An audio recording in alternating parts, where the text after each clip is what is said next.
el 25 y 56% de pacientes mexicanos con enfermedad renal avanzada en hemodiálisis presentan síntomas de depresión y ansiedad, afectando su bienestar emocional.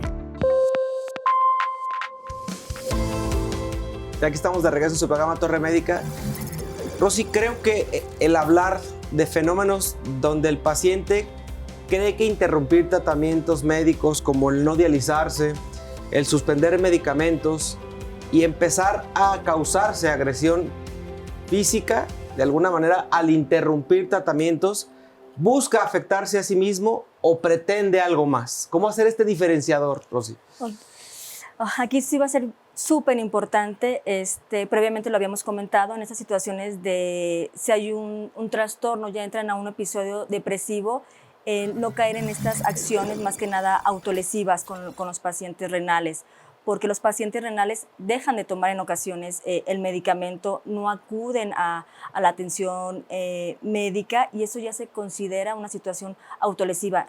No es una acción intencional de llegar a la muerte, pero sí es una acción que va a llegar a un efecto físico, a un efecto secundario, donde dañan y en ocasiones hace que las recaídas hospitalarias pues, sean como más continuas, más constantes. En ocasiones están a nada de entrar a un proceso de trasplante y por esas cuestiones de autolesión, autoagresión, al dejar de tomarse el medicamento, a tener acciones de riesgo como el ingerir bebidas alcohólicas, en una situación de adicciones, consumir algunas sustancias ilícitas, hace que pues, el tratamiento médico pues, no avance, no esté como en la mejor manera, pero es porque no pueden expresar o canalizar sus emociones de una forma adecuada, donde no aprendieron o no saben dónde pedir la ayuda. Entonces, y se van como por otras alternativas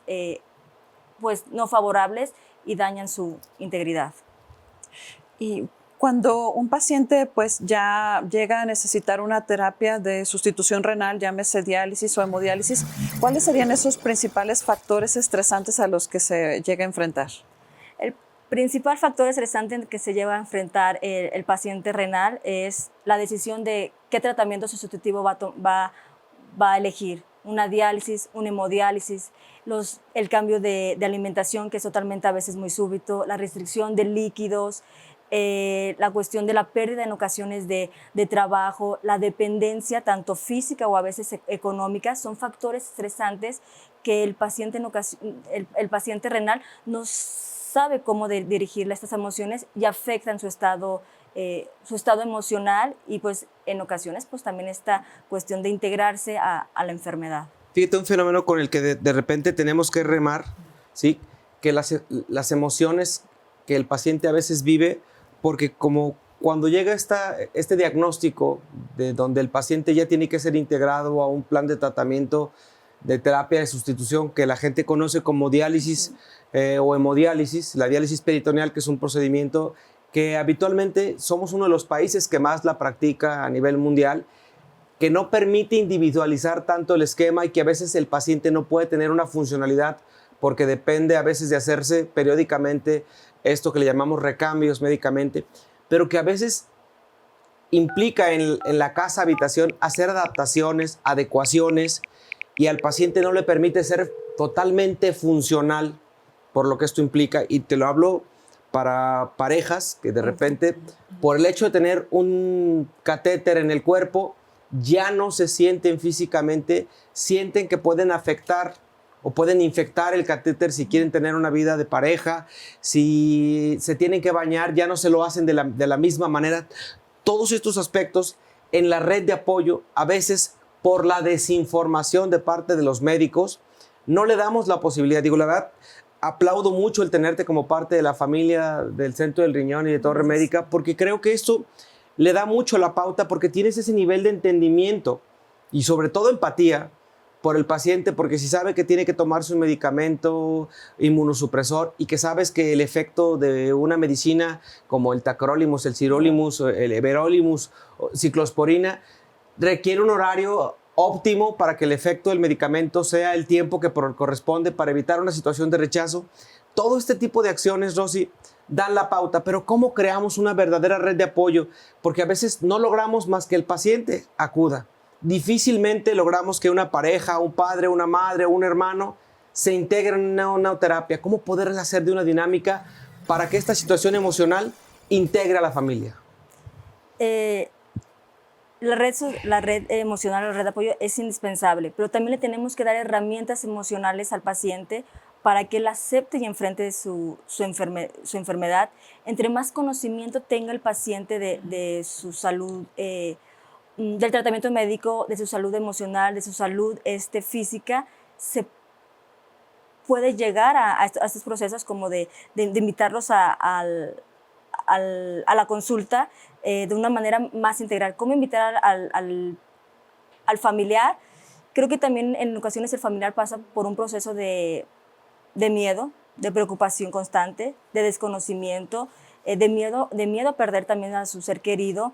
Entonces, en ocasiones no van porque no quieren, ¿okay? Sino también porque tienen este miedo o este desconocimiento qué va a pasar si voy, o qué va a pasar si estas dudas médicas en ocasiones no se integran al paciente, pues porque tienen como este miedo también como pacientes o como cuidadores principales. Entonces, es bien importante informar y que estén bien informados también los familiares y pues estas redes de apoyo y darle más fortaleza al paciente renal, que es su enfermedad y la tiene que vivir también de una manera individualizada.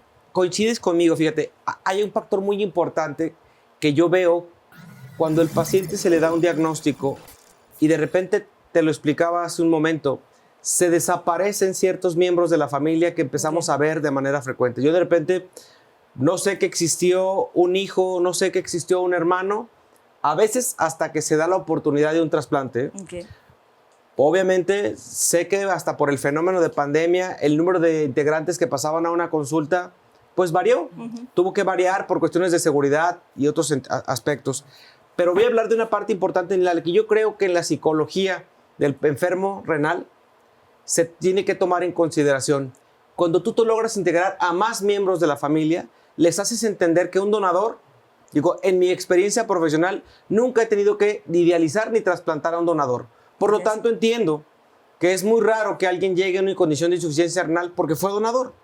Por lo tanto, si tuviéramos un poquito más de educación social, de que al donador no le va a pasar nada, como a veces, desafortunadamente, otros miembros de otras familias les hablan de que su vida ya no va a ser igual, que no van a poder beber, jugar y hacer una vida socialmente idéntica a la que solían vivir, y darse cuenta de que una vida responsable en cuestiones de salud la tenemos que tener todos.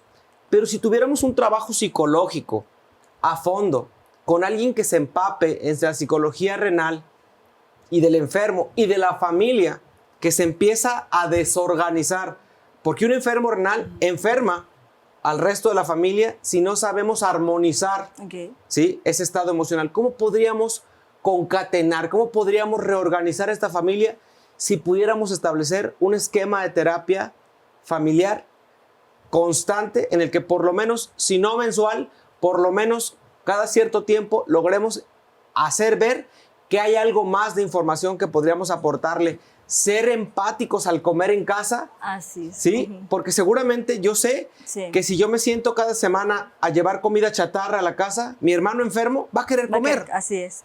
Sí, pasa eso. Quiero incluir la comunicación en la familia, el expresar realmente emociones tanto de la familia, pero también del paciente, sus miedos, que expresen sus preocupaciones, que expresen también estas situaciones que no están de acuerdo, cómo se está llevando posiblemente alguna situación médica o qué decisiones está tomando el paciente, pero incluir a la familia dentro de estos procesos, algo clave. Hay pacientes que me dicen, y familiares del paciente, es que ya todos no consumimos sal, ¿ok? O todos ya no consumimos cierto tipo de alimentos.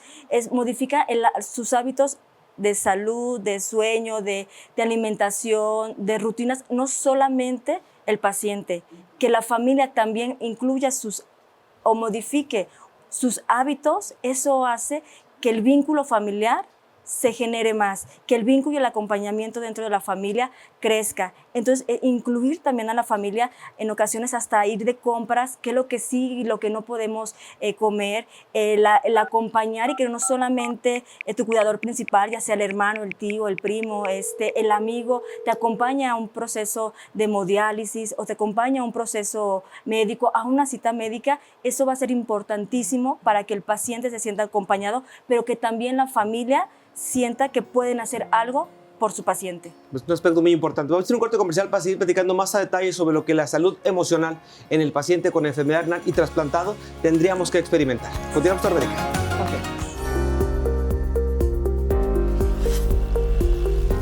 La resiliencia psicológica como fuerza, apoyo social y autoconfianza puede reducir estados negativos de depresión o ansiedad en pacientes renales.